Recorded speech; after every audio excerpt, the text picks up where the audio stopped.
इतिहास के पन्नों में बहुत कुछ लिखा होता है, पर कुछ ऐसे भी राज होते हैं जो इतिहास छिपा लेता है। सिंधु घाटी एक ऐसी सभ्यता जो आज से हजारों साल पहले हमसे कहीं आगे थी, और आज की कहानी है उसी सभ्यता के खोए हुए यंत्र की, जो वक्त से बहाल था पर फिर लौट आया।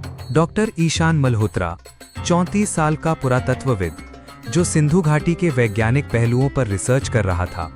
उसी मोहनजोदड़ो की गहरी खुदाई में एक अद्भुत चीज मिली, एक छोटा सा तांबे का दरवाजा जमीन के नीचे दबा हुआ। डॉक्टर ईशान आश्चर्य से कहते हैं, ये नक्शे में क्यों नहीं था और ये दरवाजा इतनी परतों के नीचे कैसे छिपा रहा? दरवाजा खुलते ही एक संकरी सुरंग खुली। उसके भीतर थे अंधेरे में चमकते पत्थरों पर उकेरे गए चित्र। मगर ये चित्र सिर्फ धार्मिक नहीं थे, ये थे यंत्र, ऊर्जा तरंगे, आकाशीय गोल संरचनाएं। डॉक्टर ईशान हैरान होते हुए कहते हैं, ये तो किसी उन्नत ऊर्जा व्यवस्था का चित्र है। क्या सिंधु घाटी के लोग एडवांस टेक्नोलॉजी जानते थे? गुफा के सबसे अंत में एक लोहे और तांबे के मिश्रण से बना यंत्र रखा था, गोलाकार, सैकड़ों छोटी नलियों और चक्रों से युक्त। उसके नीचे एक प्लेट लगी थी जिस पर कुछ लिखा हुआ था, और उस प्लेट पर लिखा हुआ था, संवर्तन यंत्र, जो ब्रह्मांड की धड़कन को ग्रहण करता है। यह यंत्र केवल उन्हें स्वीकार करेगा जिनका चित्त निर्मल और उद्देश्य पवित्र हो। डॉक्टर ईशान ने दिल्ली लैब में यंत्र को स्कैन, एनालाइज और टेस्ट किया, लेकिन जब वो अपनी भावनाओं को शांत करता, यंत्र धीमे धीमे चमकने लगता। डॉक्टर ईशान कुछ सोचकर बोले, ये किसी टेक्नोलॉजी सिस्टम से ज्यादा मन से जुड़ा हुआ प्रतीत होता है।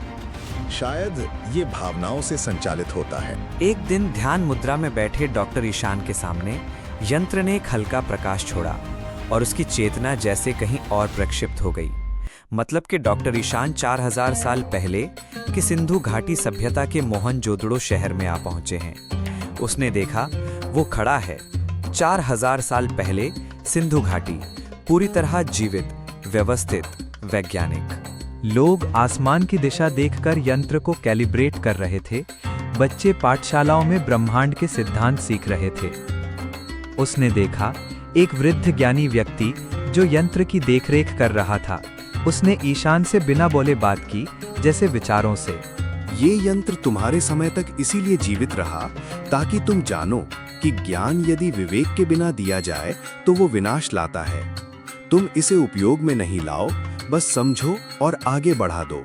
ईशान ने निर्णय लिया, यंत्र को दुनिया से छिपाकर, लेकिन इसकी कहानी दुनिया को देकर लोगों को यह समझाना कि प्राचीन भारत की सभ्यता विज्ञान की सभ्यता भी थी। डॉक्टर ईशान इस यंत्र को वापस गुफा में बंद कर देते हैं। कहते हैं, कुछ खोजें दुनिया बदलने के लिए नहीं होती, वो इसलिए होती हैं ताकि हम जानें कि हमसे पहले भी कोई था जो हमें रास्ता दिखाकर चला गया। संवर्तन यंत्र अब भी वहां है, एक गुफा में, समय से बाहर, सिर्फ उन लोगों के लिए जो दिल से देखने का साहस रखते हैं। नमस्कार दोस्तों, ऐसी ही कहानियाँ सुनने के लिए हमारे YouTube चैनल किस्से कहानियाँ को सब्सक्राइब करें और इस वीडियो को लाइक करें ताकि हमें और ज़्यादा मोटिवेशन मिलता रहे। धन्यवाद।